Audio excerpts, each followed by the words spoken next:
Olá, meu querido internauta, muito boa noite. Hoje é 29 de novembro, o penúltimo dia de novembro, e estamos aqui com a nossa live com o professor Itamar Silveira, que nos dá uma honra muito grande.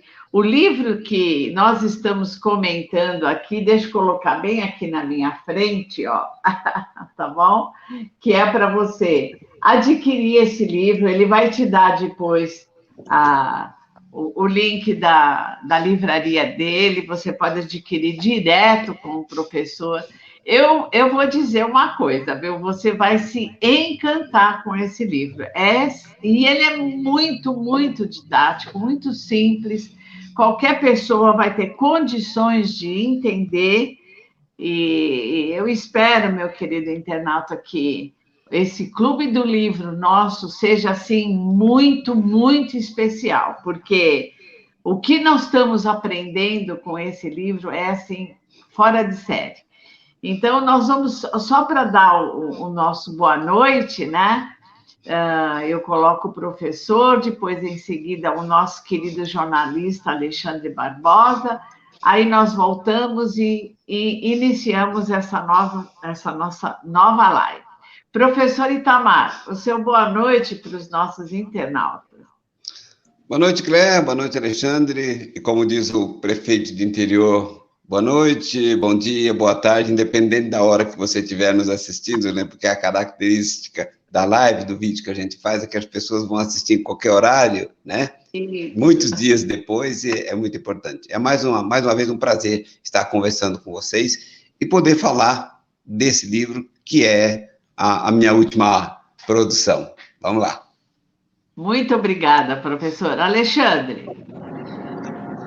Boa noite a todos, boa noite aos internautas, boa noite ao professor, o professor Itamar Silveira, mais uma vez aqui, falando desse livro maravilhoso, esse livro espetacular.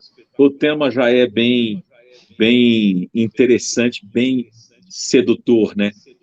Para quem gosta de ler, é bem sedutor. As universidades são os tumores da sociedade. Isso é maravilhoso. Boa noite, Claire, a âncora do nosso podcast, né? Nosso podcast, as nossas lives falando sobre literatura, sobre conhecimento, sobre intelectualidade. É muito bom estar aqui com você mais uma vez.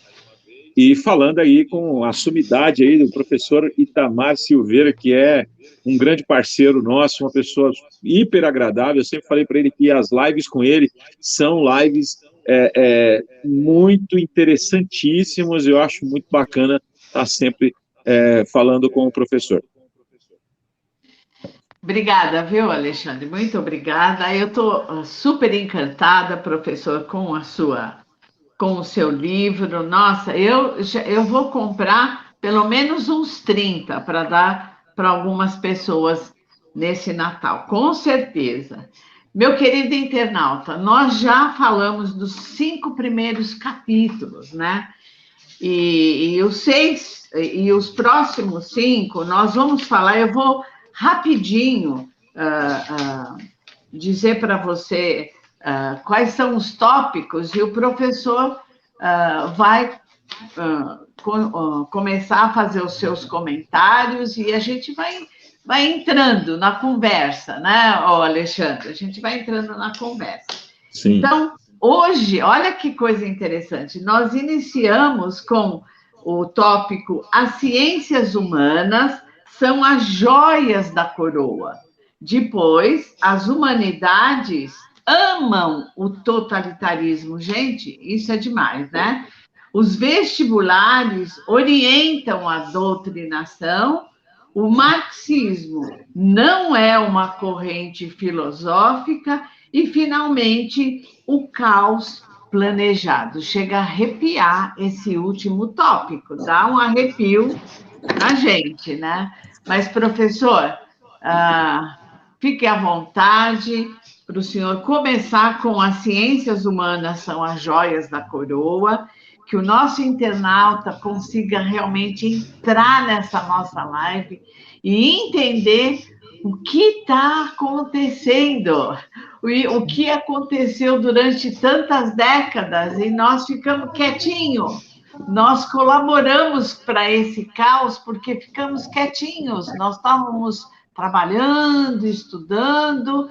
Época de eleição, a gente votava no menos ruim, e assim a gente foi deixando o caos se implantar, né? Então, professor, fique à vontade para falar sobre as ciências humanas, né? No contexto das universidades. Vamos lá. Bem, é um detalhe bastante interessante de observar, né? Porque as pessoas, inclusive da elite, as pessoas que são de fato preocupadas com o país, elas sempre relegaram as ciências humanas, deixa para lá, esses cursos são chatos, os professores que vão atuar aí ganham pouco, e deixaram isso na mão do outro lado. E o outro lado, e até porque os vestibulares são mais fáceis para serem aprovados, você comparar uma medicina, um curso de direito com um curso de história ou geografia, né? Então, assim, o vestibular é praticamente inexistente, só tem lá o exame, mas se você não zerar, você já está dentro do curso. E aí, só que lá, digamos assim, vamos dizer assim, então, ficou o curso para os mais fraquinhos, mas lá dentro tem os professores espertalhões, os professores de esquerda, isso desde a década de 80, do início da década de 80, quando eu entrei para fazer graduação na Universidade Estadual de Maringá, né? Não. E aí, o que acontece? As ciências humanas, é lá que formam os professores das principais disciplinas que vão educar os nossos filhos, os nossos netos, vão educar as crianças desde a idade mais tenra, desde as coisas mais simples, desde aqueles que vão se encarregar de fazer, sei lá, a cantata do Natal da escola. Né? Porque às vezes a gente imagina assim, mas Natal, vamos só falar de Cristo, na manjedoura. Não, não é assim, não. Nessa redação aí, no roteiro que se faz, no texto que se produz para a apresentação, muitas vezes tem o conteúdo nas falas que são feitas que conduzem a uma visão equivocada da sociedade. Bom, e aí eu chamo a atenção para esse fato de que está nas humanas, nas ciências humanas, em especial você pega aí geografia, história, sociologia, porque as ciências humanas, ela engordou, né? Ela precisa fazer um regime, ela engordou muito. Então, ela tem todos os componentes lá, muitas disciplinas que não faziam parte da grade, que agora faz parte da grade curricular do ensino fundamental e médio dos colégios. Então, tem muitos professores, tem muitos cursos na área de humanas. Por exemplo, a gente pensa na docência, na carreira docente, mas tem as outras áreas, como artes cênicas, que é um curso que atrai bastante pessoas também. Tem na comunicação e multimeios, né? A parte do curso de comunicação. E outros, pedagogia, não podemos esquecer, letras, né? Letras que tem mestrado em linguística, doutorado em linguística e não em gramática. Isso aí só isso dá um livro, né? O Nogueira, da USP, ele trabalha com isso, ele tem livros publicados a respeito disso, né? Ou seja, parece que linguística e gramática é a mesma coisa, mas não é não, né? Então, eu chamo a atenção para o fato de que a área de humanas é que vai nortear não só o conteúdo que o seu filho vai aprender na escola, conteúdo importante, mas ela vai nortear também os outros conteúdos. Todo mundo entra na universidade e vai fazer uma disciplina que se chama metodologia científica, metodologia da pesquisa científica, que é um nome bonito, né, Claire? É um nome muito chique, bonito. Mas, na verdade, é um espaço para trabalhar marxismo. Por exemplo, os cursos de licenciatura, todos têm a disciplina que se chama... Agora mudou o nome, mas tinha o mesmo sentido, a gente chamava de estrufunca, né, que era estrutura e funcionamento do ensino do primeiro e segundo graus. Também puro marxismo. Aí você vai para a disciplina de didática do ensino de história, de geografia, né? A disciplina de didática não é para ensinar o professor a apagar o quadro, não é para ensinar o professor a falar com dicção melhor, é para ensinar ideologia também. Aí você pega a disciplina de psicologia, estou falando isso por enquanto, das disciplinas que são ministradas nos cursos de licenciatura, de curso de graduação de licenciatura. Sim. Aí você pega lá psicologia da educação. Que legal, né? O professor o aluno faz essa disciplina para ele sair lá competente, para saber lidar com o aluno lá do primeiro, do ensino fundamental e médio. Não, não é isso. Apaga que não é para isso. Não é isso. Ele sai lá, ele aprende lá. Você entrou na aula errada, né, professor? Entrou na aula errada. Ele está lá para ensinar você, o aluno, e aí pega aluno lá de 18, 19, até 17 anos, para ele odiar o capitalismo. Porque ele vai ver que todos os problemas que ele enfrenta, e a vida é difícil para todo mundo, né? A Terra não é o paraíso, aqui não é o Jardim do Éden, óbvio que não, né? Aqui é difícil.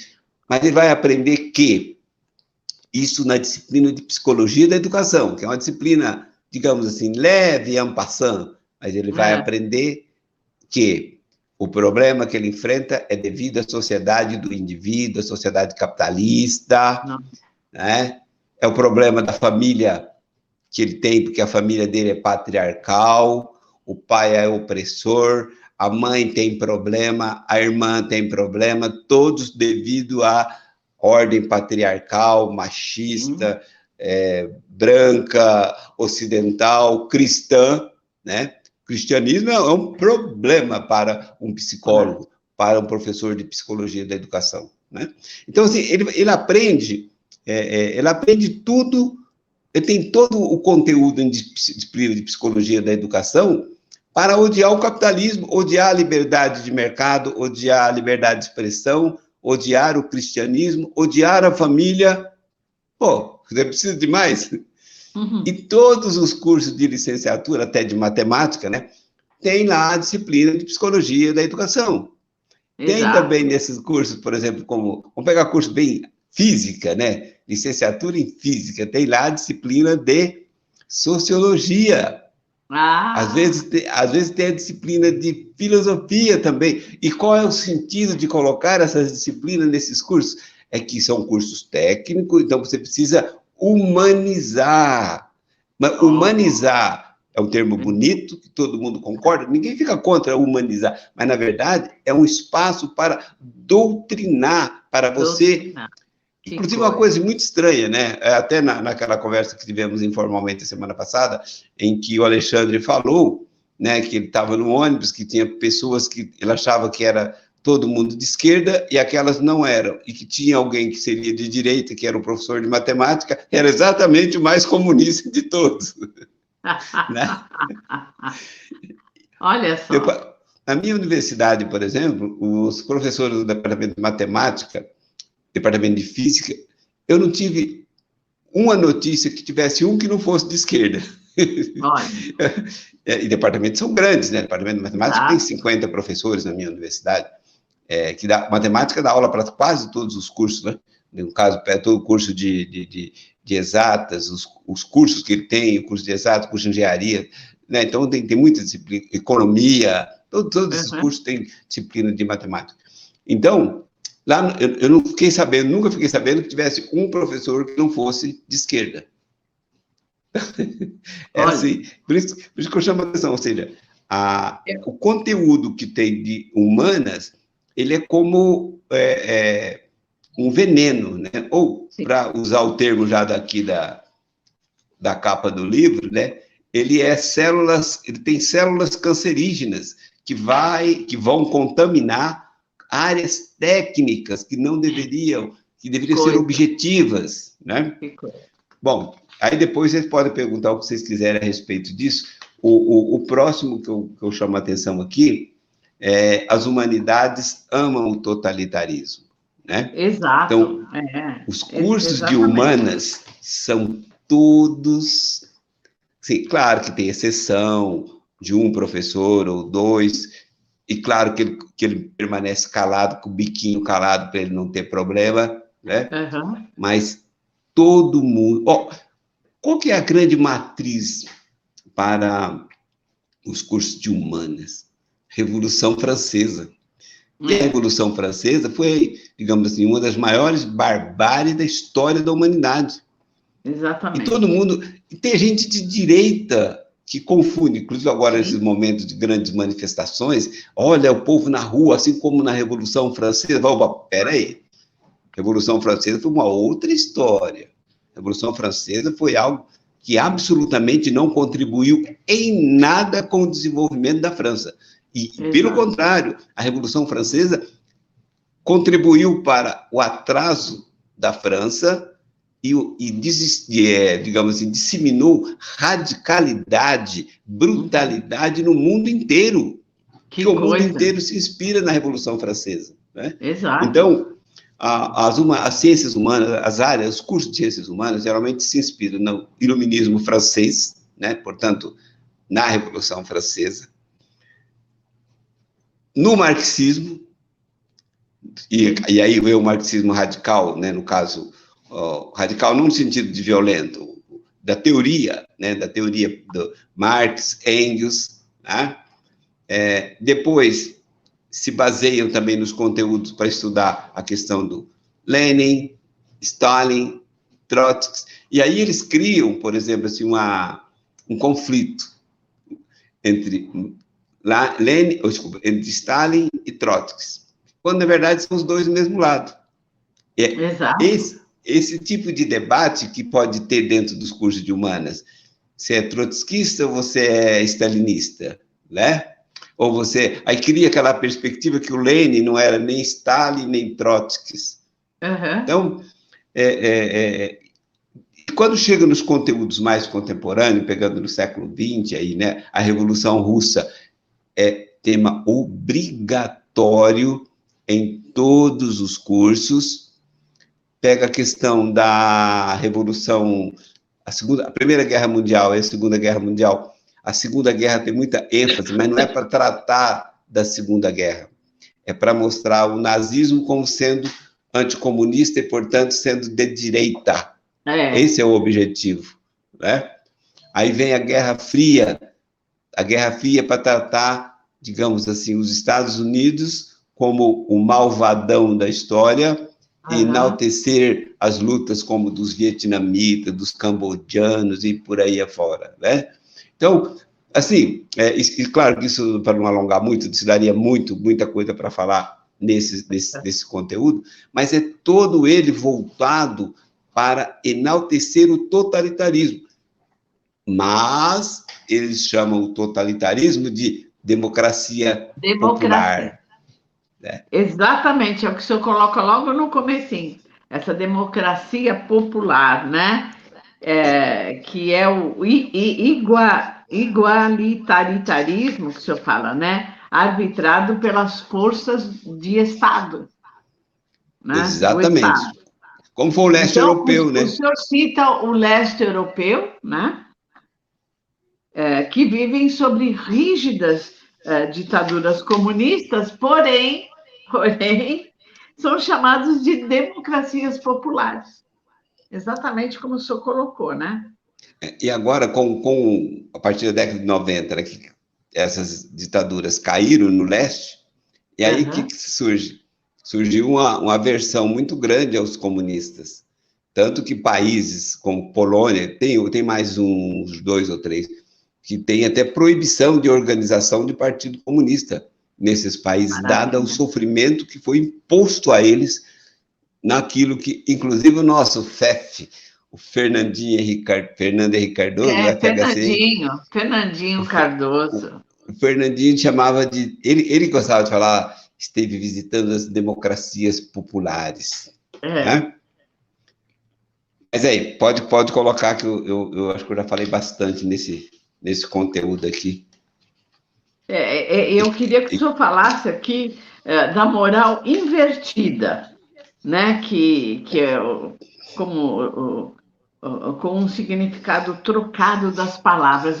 Isso, para mim, é de uma...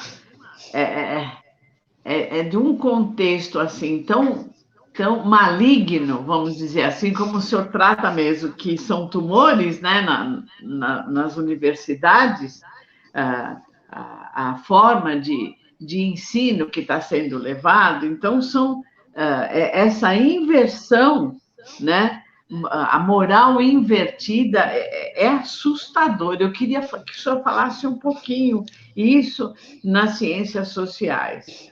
Então, isso tudo começa, em termos de elaboração teórica, no texto do Engels, que se chama Origem da Família, desculpa, a situação da classe trabalhadora na Inglaterra. Uhum. Então, o Engels, esse livro ele escreve em 1843, e é esse livro que vai dar base para o Manifesto Comunista, vai dar base para o Capital, porque o Engels era um cara muito esperto, né, muito competente, filho de milionário, e ele pega os dados, ele manipula os dados, que o livro do Engels, Situação da Classe Trabalhadora na Inglaterra, é uma fraude, né? Uma fraude por completo, mas é uma, digamos assim, uma fake news do século XIX que pegou, né? Olha só. Então, ele trata, e a inversão da moral é aí, porque, assim, parte do princípio de que a Revolução Industrial declinou o nível de vida dos trabalhadores, que, portanto, contou com o trabalho de crianças, de idade tenras, que iam para fábricas, né? Mentindo, inclusive, porque as crianças que atuavam nas fábricas, tinham crianças que trabalhavam na fábrica, sim, mas como as crianças trabalhavam no campo também, quando tinha atividade no campo. E eram crianças que sobreviveram, porque a Revolução Industrial melhorou a qualidade de vida da população. Como a Revolução Industrial melhorou a qualidade de vida, as pessoas sobreviveram. As crianças sobreviveram e puderam até trabalhar na fábrica, porque antes elas morriam antes, muitas vezes morriam prematuramente antes do parto, né, ainda quando não nascituro, né, que se usa o termo, ou nos primeiros meses, primeiros dias, no máximo nos primeiros anos de vida. Então, tinha muitas mulheres que tinham 4, 5, 6, 7 filhos e sobreviviam 2, às vezes 1 e às vezes nenhum, né? Então, mas aí aparece o quê? Mas o Engels ele vai mais além disso. Primeiro, ele já começa mentindo aí. Então, você começa a inverter. Olha, a Revolução Industrial foi o grande mal para a humanidade. E tudo que sai da Revolução Industrial é ruim. Porque o que sai da Revolução Industrial é o capitalismo. É na Revolução Industrial que tem um carimbo, assim, aqui é o capitalismo, né? E aí, então tem que torcer isso daí. Tem que torcer, tem que inverter a coisa. Aí fala assim, todos os crimes que ocorriam na Inglaterra naquele momento seriam crimes causados pela ordem existente, que seria a ordem capitalista, portanto, pela ordem capitalista, devido ao capitalismo é que as pessoas cometiam crimes, violência. O mesmo argumento da agora. Devido ao capitalismo é que pessoas morriam por más condições, por falta de higiene, por alimentação inadequada, a alimentação pouca, né, subnutrição, quando, na verdade, era o inverso. Quem permitia, digamos assim, alimentação das pessoas era exatamente o desenvolvimento. E tem uma coisa muito legal, assim, inclusive eu gosto muito de tratar da Revolução Industrial, porque a Revolução Industrial ela é o ponto, né? É o ponto da sacanagem maior. As pessoas foram para a cidade e as cidades não estavam preparadas. Esse é o argumento dos professores de história, né? Dos professores picaretas de história. Ora, mas o que possibilitou fazer cidades que abrigassem mais pessoas foi a Revolução Industrial. Não tinha como fazer isso antes, né? Porque quando você imagina, o que dá higiene? Água encanada. Olha. O que você vai encanar água com o quê? Precisa ter cano, né? E quem vai permitir o encanamento eficiente é o desenvolvimento desenvolvimento químico para fazer a liga do metal, para fazer o encanamento, esse encanamento ferroso que tinha, né? Agora evoluímos mais. Mas sem o encanamento não tinha como ter a água na casa das pessoas. Sem o encanamento, sem o desenvolvimento, não tinha como ter, digamos assim, edificações, porque casa custou caro sempre, custa muito caro. Casa desconfortável, para ter conforto tem que ter janelas de vidro. Janela de vidro, vidro já o homem já aprendeu, dominou a técnica de produzir vidro já no Antigo Egito, né? Só que não era vidro para fazer janela. Esse é o ponto. Vidro para fazer janela, só quem fez isso foi a Revolução Industrial. A Revolução Industrial que tornou barato, isso foi viável fazer as casas. Bom, e como ele vai, digamos assim, invertendo os valores já digamos assim, do florescimento do capitalismo, aí tudo que vem depois fica fácil. E aí, quando eu falo da inversão dos valores, é isso que a gente tem hoje, né? O que nós temos hoje? O bandido, ele é a vítima da sociedade. E você que trabalha, que paga os seus impostos, que contribui com tudo, que cuida da sua família, que faz tudo, você é o delinquente. Por quê? Você é o opressor. Você é o opressor. Então, se existe uma vítima... A inversão. Olha, a inversão total da verdade. Vamos raciocinar, né, Cléia? Se existe uma vítima, tem que ter o agressor. Claro. Se você qualifica o delinquente como a vítima, você que não é delinquente, você é o agressor dela. Óbvio, não é? Quando você faz essa inversão, aí você resolve todos os problemas do mundo. Sim. Porque a solução seria acabar com o regime capitalista. Se você acabar com o regime capitalista, você acaba com todos os males da humanidade. Então, assim, a inversão de valores, ela não ocorreu por acaso. Exato. Ela foi planejada, ela foi trabalhada meticulosamente pelos professores todos os cursos. E aí, o cara vai fazer engenharia, né? Olha a jogada dos comunas. O cara está fazendo engenharia, mas ele tem a disciplina de sociologia, ele tem a disciplina... Ele tem várias disciplinas de humanas, né? E tem, inclusive, a disciplina de metodologia,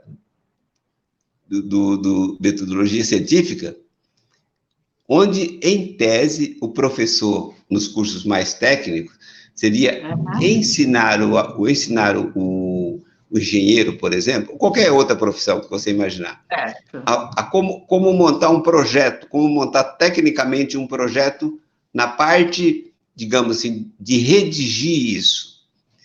Então, porque eu não vejo necessidade, quem vai ensinar um professor, um aluno das áreas técnicas a fazer um projeto, ele deve ter habilidade técnica. É para isso que a gente contrata um profissional, não é para ele pensar a humanidade, né? Não é para isso. No entanto, todos os conteúdos trabalhados, mas vamos pegar um termo mais que aí é indiscutível, né? Porque outro fica mais difícil de explicar. Sociologia.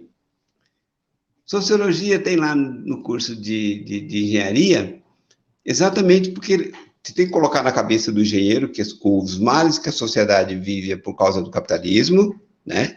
E aí você tem que fazer assim, você tem que usar do seu trabalho de engenheiro focado não na construção de grandes obras que resolve o problema de todo mundo, né? Graças aos bons engenheiros, os prédios não caem, as pontes não caem, constrói túneis maravilhosos. Nossa! Né?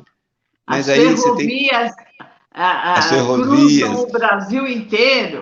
Então, mas você tem que tocar num outro ponto, você tem que focar que o engenheiro precisa se preocupar com o social. Então, ele tem que focar em desenvolver casinhas, barracas, né? Você vai desviando. Mas, por falar em ferrovia, Cléia, tem um dado que muita gente não sabe, que eu demorei a saber também, né? Mas quando eu aprendi, quando eu vi, fiquei assim, de queixo caído. A ferrovia Jundiaí-Santos, passando pela serra, É inevitável, não tem como não passar pela Serra. Uhum. Ela foi construída pela companhia inglesa em menos de uma década. Tem Nossa. registro que diz 6 anos, mas vamos dar 10 anos, né? É. E não tinha calculadora HP para fazer os cálculos. Ai, Então, ai. assim, foi algo fantástico que desenvolveu e que fez, porque tinha engenheiros que cuidavam de fazer ferrovia.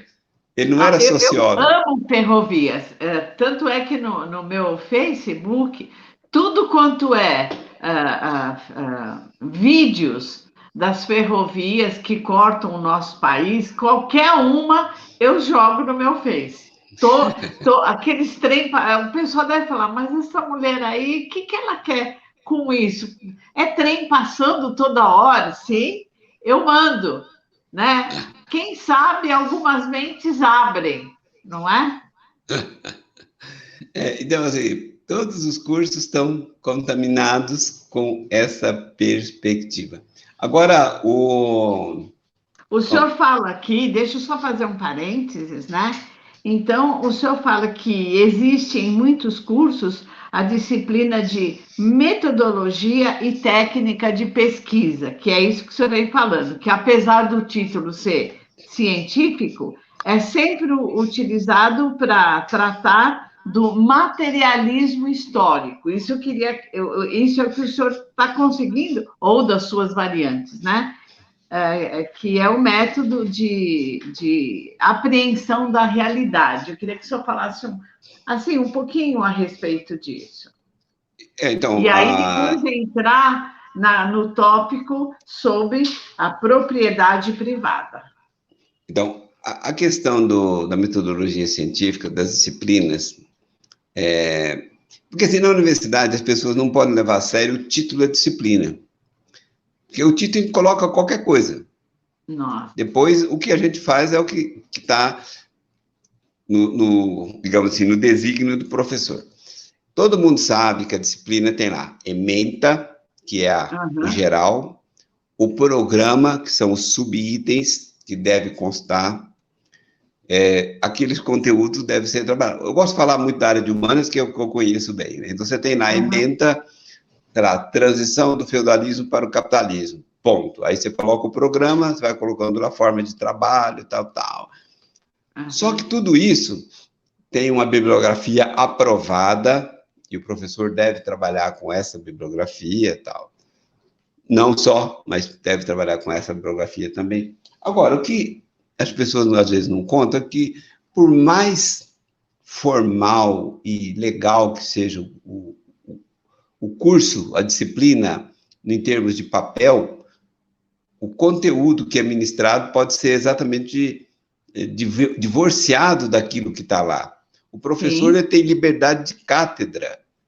Ele não pode ser violado na sua liberdade de cátedra.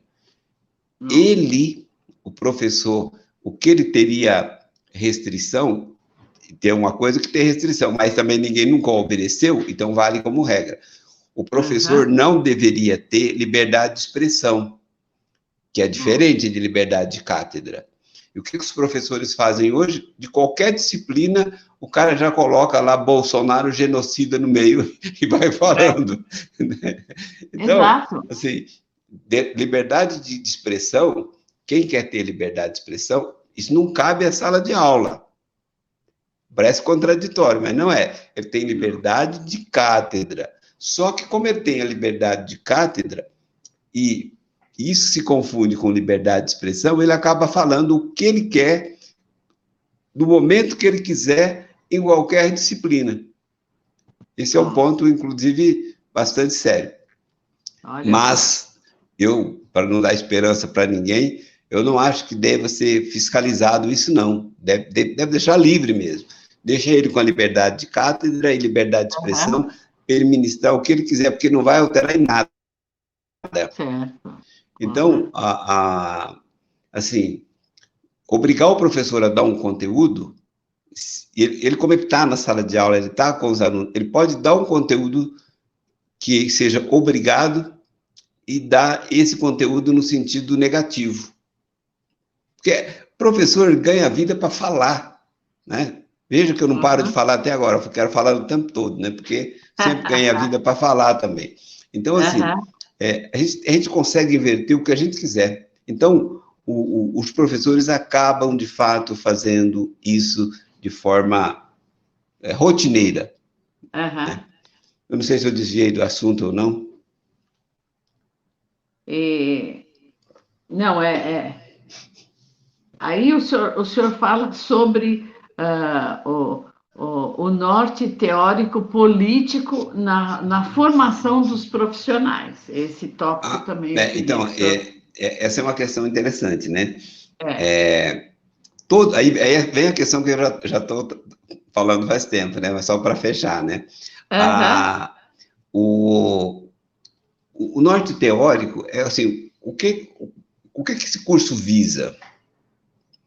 O curso visa formar, bem uma coisa que é a técnica que aparece lá, mas outra coisa é o real. O que é o real? O real é transformar aquele aluno num militante. Então, quando você pega, tem um exemplo que eu dei na nossa conversa da semana passada. O que é para o cidadão comum um bom pedagogo? Um bom pedagogo é aquele que tem capacidade de alfabetizar o seu filho com rapidez, com eficiência, né? Uma série de coisas que estão no entorno disso. Mas o que é um bom pedagogo para a universidade? Para a universidade, um bom pedagogo é aquele que leu e absorveu por completo os ensinamentos de Paulo Freire, Demerval Saviani, Paulo Freire. Paulo Freire é um ícone, mas aí tem os filhotes dele, né? Que está em todos os cursos. Tem gente que eu até acho que nunca leu Paulo Freire, mas repete Paulo Freire. E os que leu também não leu nada que presta, né? Porque o Paulo Freire, de pedagogia mesmo, não fala, né? Tem lá o livro famosão dele, né? Pedagogia do Oprimido, mas lá não tem nada de pedagogia, não tem nada de alfabetização, não tem nada de politização. Né? Então, assim, os propósitos dos cursos que eu chamo de norte teórico, todos eles estão voltados para uma coisa em comum, e é exatamente a transformação dessa sociedade numa sociedade socialista, seja no curso de química, de física, estou me referindo às licenciaturas, tá? Porque é de onde que eu conheço, né? História, sociologia, tudo isso. História, em particular, que eu tenho, né, digamos assim, algumas décadas de know-how no conteúdo, e eu já dei aula em todas as séries, inclusive, né, até de prática de ensino, que a gente chama de estágio supervisionado. Então, o que eu conheço com bastante detalhe, é um curso voltado para a formação do militante, mas não só.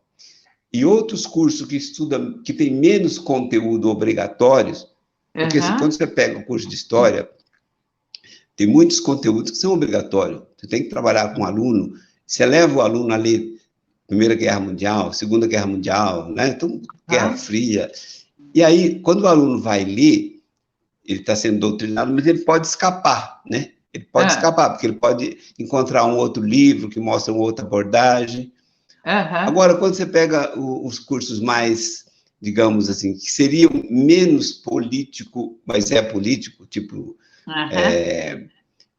vamos pegar aqui geografia, né? Porque tem a parte física, que ultimamente é desprezado, né? O que tem foco é a geografia humana, só que eles não verticalizam, assim, mais profundamente. Mas o maior de todos que eu acho, assim, é a pedagogia, que é o curso que tem mais profissionais formados na licenciatura no Brasil inteiro, né? Pedagogia é o que mais tem. E lá, o conteúdo humanístico, digamos assim, o que dá o norte teórico, é tratado com muita superficialidade. Então, ele é mais, digamos assim, as pessoas têm mais fé do que conhecimento. E nada mais perigoso quando alguém tem fé em uma doutrina, digamos, materialista, né? Sim. Porque quando você tem fé na divindade, aí é tua relação com o divino, né? O É uma divino. relação, aí você pode ter mais fé, menos fé, vai afetar a sua devoção com o seu Deus. Aham. Agora, quando você tem fé numa religião, digamos assim, laica, que é essa perspectiva da revolução social, quanto Aham. menos a profundidade você tem nos conteúdos, mais radical você se torna, por uma questão Exato. óbvia, né?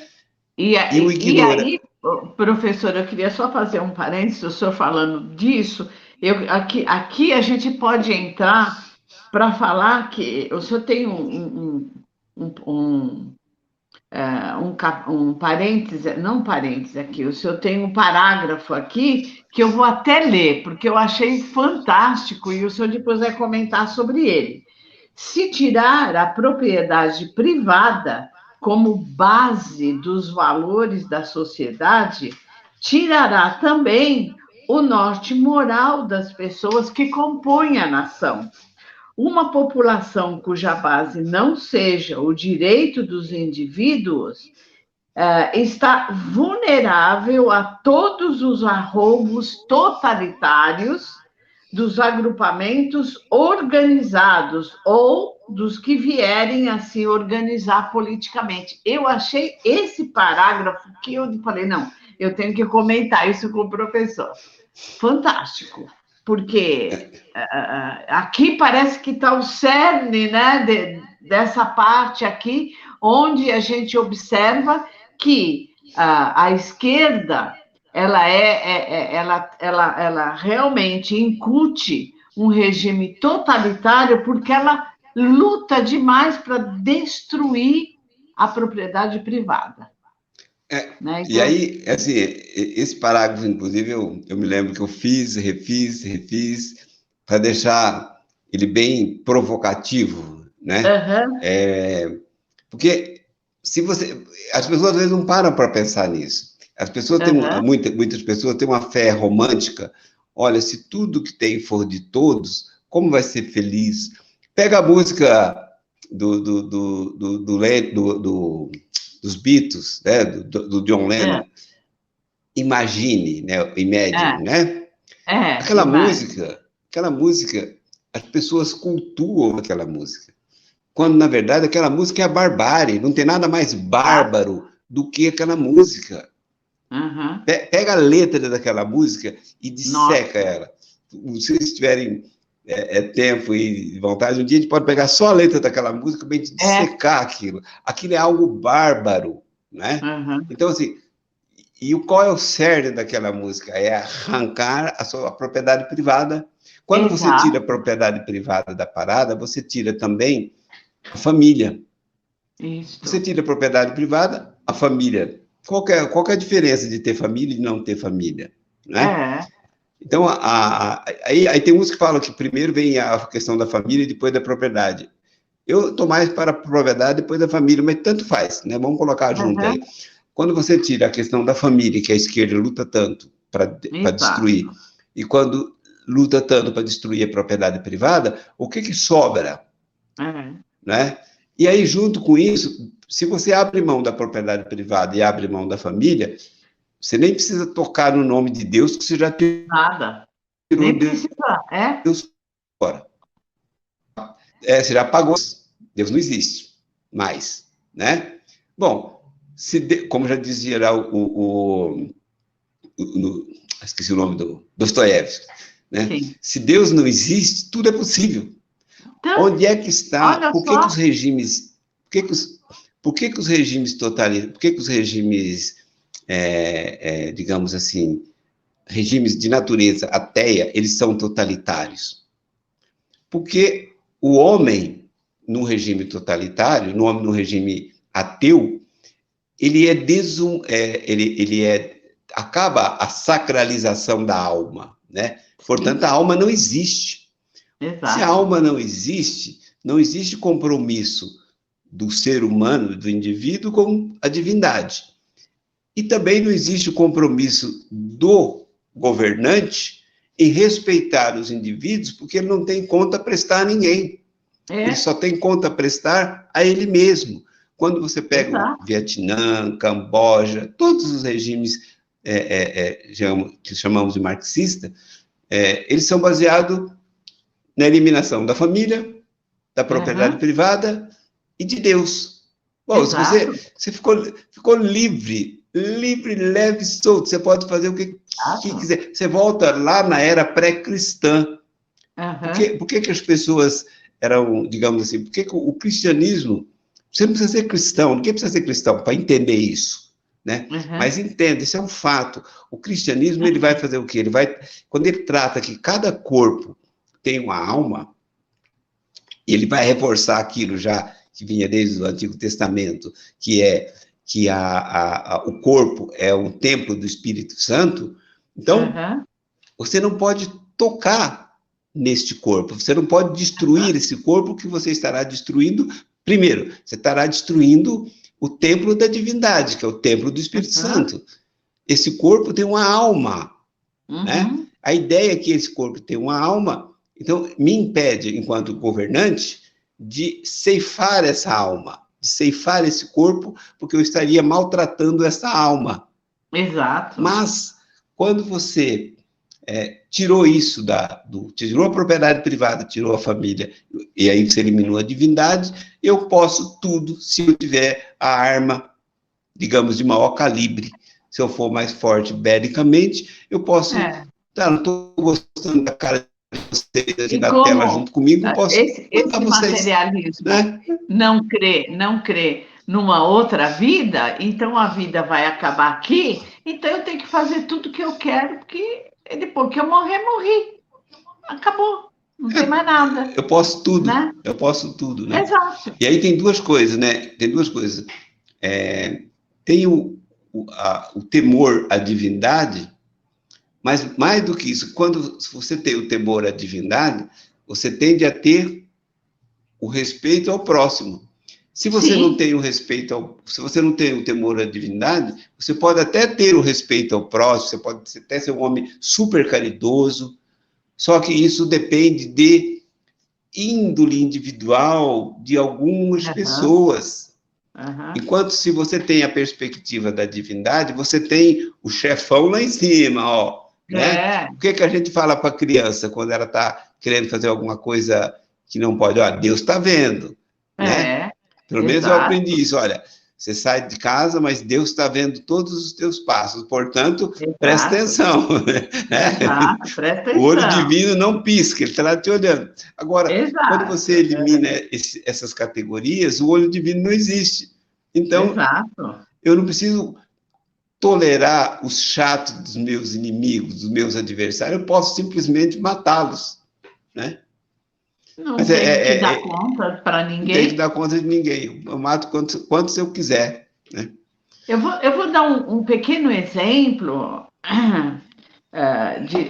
dessa imposição de ideias, né? Que aconteceu com um repórter da Jovem Pan. Foi muito interessante ontem na Copa. Ele estava filmando um grupo de brasileiros, que esse grupo de brasileiros, eu tenho que tomar bastante cuidado aqui, porque senão nossa live cai, né? Esse grupo de brasileiros estava se referindo a um determinado político, né? Que esse político tinha que ficar na cadeia, né? E aí chegou um esquerdista e falou: aqui não é lugar de você falar sobre política, você não tem que falar. Ele ficou tão bravo, ele falou: escuta, quem é você para dizer o que? Eu sou um repórter, eu estou transmitindo aquilo que eu estou vendo. Quem é você para me dar ordem, aquilo que eu posso ou que eu não posso falar? Olha como nós estamos. Né? Olha como nós estamos. Então, uma coisa que eu chamo a atenção também, até no livro e sempre nos vídeos que eu faço a respeito do politicamente correto, né? Chamado politicamente correto. Que é o quê? Ele é um deus ad hoc, né? E é a coisa mais autoritária produzida depois, sei lá, do século XX para cá, é a coisa mais autoritária que se produziu. Por quê? Porque quando, assim, você tem uma religião, você se pauta por aquilo que você pode e que não pode fazer, pode o que não pode falar, num livro que tem séculos, portanto, num livro sagrado, que foi escrito, produzido antes de você estar na Terra. Mas, na religião do politicamente correto, o livro não está escrito, o livro está na minha cabeça. O Deus é um Deus ad hoc, né? É o Deus do momento. Eu sou Deus. Né? Você fala uma palavra aí e fala, não, isso não pode falar, onde já se viu? Por que não pode falar? Porque eu acho que você não pode falar. Olha o grau de totalitarismo. Então, diferente, olha que coisa. Porque se o padre, o pastor fala, olha, não pode dizer isso, não pode fazer isso, mas não pode por quê, padre? Porque está na Bíblia. Então, você tem um referencial que está isolado de você, né? Porque o politicamente correto a ideia é mais ou menos o Xandão, né? Aplicado em milhões de pessoas, né? O que eu posso ou não posso fazer é o que ele decidir que eu posso, que eu não posso dizer. Né? Meu Deus do céu! Professor, nós estamos já com 51 minutos e pouquinho de live, né? E não demos um pouquinho ao Alexandre, se o Alexandre quiser colocar alguma coisa, mas, professor, nós vamos terminar essa parte aqui, e a gente ficou bastante... tão encantador, o seu livro é tão encantador que a gente pega um assunto e um capítulo, não tem jeito, a gente tem que destrinchar ele, não é verdade? Então, nesse capítulo ainda, depois que o Alexandre falar alguma coisa, eu queria que o senhor falasse sobre um parágrafo também que eu deixei aqui para a gente comentar, é sobre o desenvolvimento dos valores na qualificação profissional, né? Que não está embasado na propriedade privada, porém, a competição nas humanas está sempre na reprovação do direito do indivíduo à propriedade, né? O senhor falou alguma coisa sobre isso. E depois, olha, o senhor termina o seu trabalho aqui, né? O senhor dá o exemplo aqui, o senhor começa a falar da destruição de alguns valores, e o senhor termina esse capítulo com um episódio da destruição da estátua do Bandeirante Borba Gato, né, aqui em São Paulo, né? Então, isso então, a ideia da esquerda que ela quer recontar a história, né? Não, a história não foi bem assim, nós temos uma forma nova de contar a história, né? E esse episódio, para mim, foi, assim, assustador. Eu fiquei bem, bem assustada quando eu vi aquela estátua em chamas, né? Então, gostaria que o senhor falasse alguma coisa sobre isso. Então, sobre a qualificação desse profissional, então, isso é levado também para as empresas, né? Como é que é a pessoa, quando ela passa por uma entrevista, né? O que será que é valorizado? É a parte técnica realmente dela, né? Então, o senhor segura só um instantinho. Alexandre, você quer fazer alguma pergunta? Você ficou meio quietinho aí, né? Nós deixamos você de castigo. Não, fica tranquilo, eu estou só anotando aqui, estou aprendendo muito. Então, deixa o professor continuar aí, eu vou nas minhas considerações finais, tá? Certo. Ele tem que falar, hoje ele tem que falar bastante. Isso. Então, aí depois, o senhor vai, nessa parte, o senhor já vai entrar nas suas considerações finais. Depois o Alexandre fala as considerações finais dele e eu encerro. Ok? Tá, então vamos lá, vou procurar ser bem rápido, bem conciso. Na formação dos cursos, o que trabalha nos conteúdos? Em geral, né? Anulação do indivíduo. Então, você vai anulando o indivíduo. Exato. Quando alguém quer algo para si, então ele é um ponto fora da curva. Ele é o ridículo. Então, você tem que pensar no coletivo e não no indivíduo. Isso é o quê? Isso é a pregação do socialismo. E aí, quando as empresas vão contratar profissionais de todas as áreas, tá? De todas as áreas, tem empresas que cobram até que o profissional que está concorrendo àquela vaga, qual que é a função social que ele desempenha, se ele atua em ONG, e aí a ONG deve ser ONG também de inclusão, das causas identitárias, né? Então, as empresas hoje estão privilegiando, não é a produção, o desenvolvimento, aquilo que dá retorno para a empresa. Por isso que boa parte das empresas estão em ruínas, né? Em ruína. Porque elas privilegiam aquele que tem um olhar do coletivo. Então, é o fim do talento em favor da socialização. Exato. Isso está presente, inclusive, também nas escolas, né? Então, assim, as escolas não estão lá para desenvolver talentos.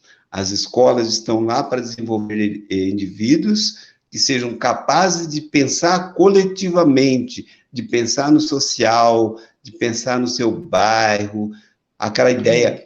Porque as empresas têm até atividade chamada papel social das empresas, que é uma coisa estúpida, né? Uma coisa estúpida mesmo, assim, do ponto de vista, de todos os pontos de vista, é algo estúpido. O papel social da empresa é produzir bens e serviços, não é nem gerar emprego, né? Não é nem gerar emprego.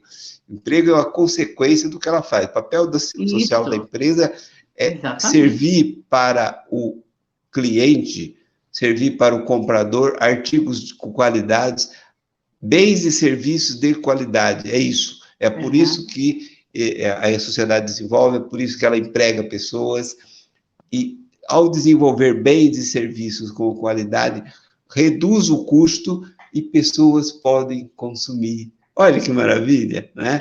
Mas as escolas e as universidades estão voltadas para neutralizar isso, neutralizar a gana dos indivíduos pela busca de eficiência. A escola está lá para anular qualquer genialidade dos alunos. Que coisa, né? E fizeram uma luta homérica para incluir todos os alunos das APAES, que eu acho uma maldade com os alunos das APAES, mas qual era o objetivo? O objetivo era, como os alunos das APAES, eles têm uma capacidade cognitiva menor, era trazê-los todos dentro da sala de aula para que a escola não desenvolvesse para os outros também. E, além disso, aí vem uma coisa, é a observação agora bem minha, né? A maldade, porque as crianças, em geral, as crianças não são boazinhas, em geral. As crianças, em geral, os homens tornam as crianças melhores, mas as crianças, em geral, elas são maldosas. E aí, aquele aluno algumas cruéis mesmo. Algumas cruéis mesmo. E aqueles alunos da PAI, com maior dificuldade cognitiva, são ridicularizados por aqueles alunos cruéis, severos, né? Então, assim, é uma maldade desse ponto de vista, mas é maldade contra a humanidade. Por quê? Porque impede o desenvolvimento dos talentos. Só que isso no Brasil acabou não dando certo e teve que voltar atrás, né? A criança melhora à medida que ela é educada, porque se você deixa ela só por ela mesma, é terrível, não é? Agora, a criança sendo educada, ela vai produzindo muita coisa boa. É exatamente o exemplo da tomada, né? Todo mundo tem na família uma criança que não toca aí que dá choque, até que ele enfia uma Ramona lá. Exato. Aí nunca mais enfia. Mas é isso aí, pessoal. Professor, muito obrigada, viu? Foi realmente fantástica a nossa conversa aqui. E tem tanta coisa aqui, nós vamos deixar um pouquinho para semana que vem. Tá Eu bom. quero que o senhor fale na semana que vem dos vestibulares e a gente termine isso daqui, né? O que eu quero entrar é no capítulo 10, o caos planejado. Isso, para mim, hoje é o que a gente está vivendo, né?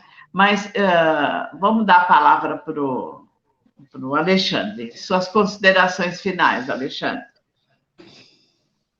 Bom, Claire, excelente. Acho que depois de tudo que foi dito aí, eu só observei algumas coisas que eu achei interessante, né?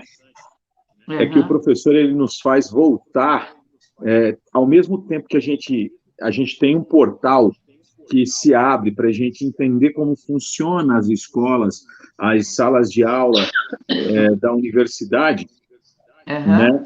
Eu também parece que volto no tempo, né? Quando ele fala da Uhum. história, volto no tempo para tentar entender a cabeça do estudante lá na Idade Média, no leste europeu, como ele sempre fala, né?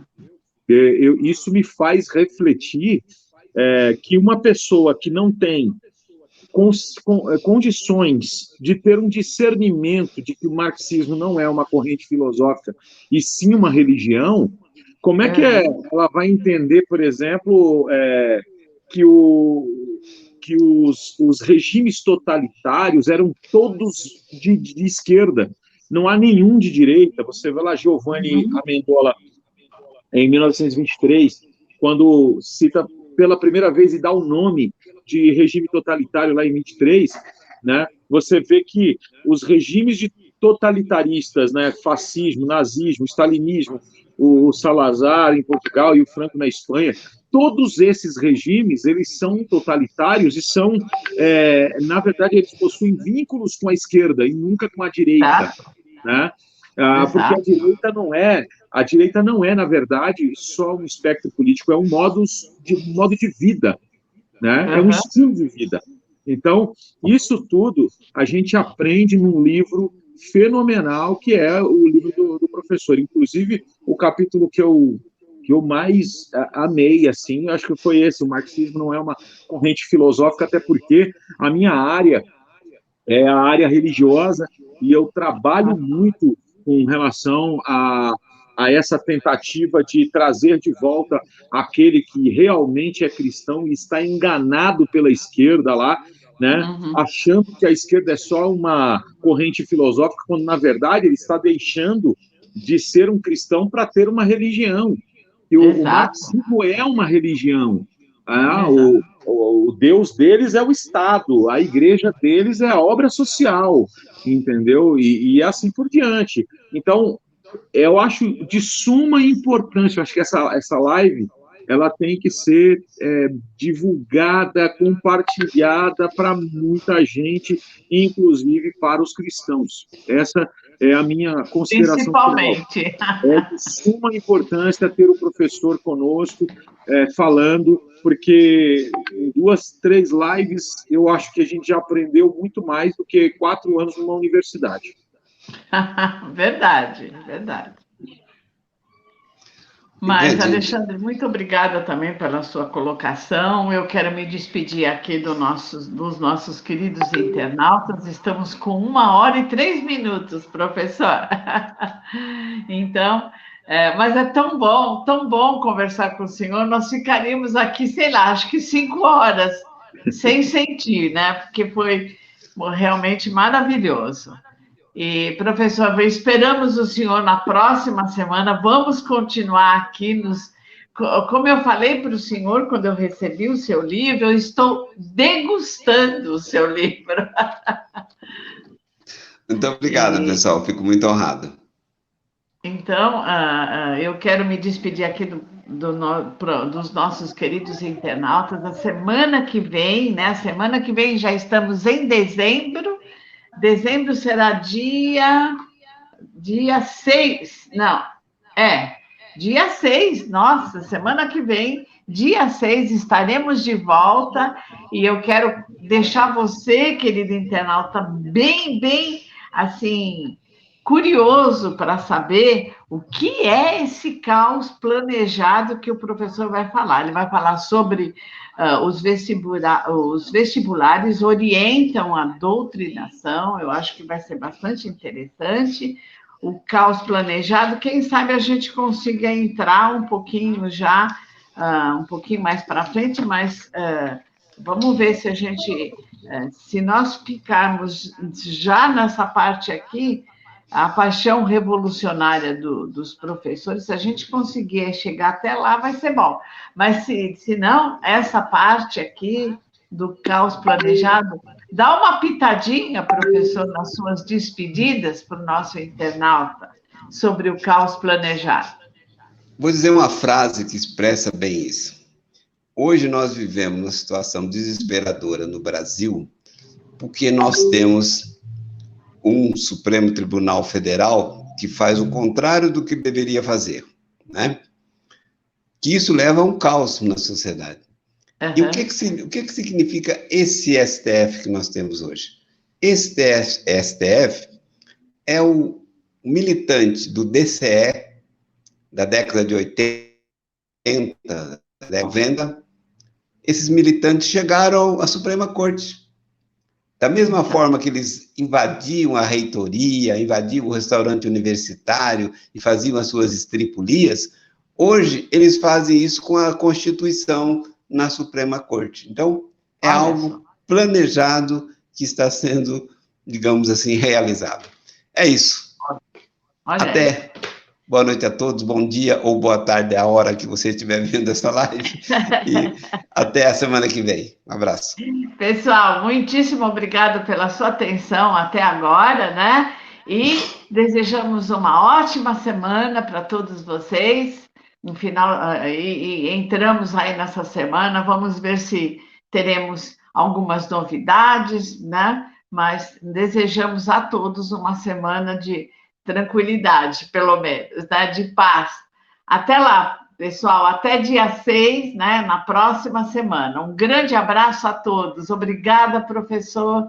Obrigada, muito obrigada, viu, Alexandre, pela sua ajuda aqui na parte técnica também.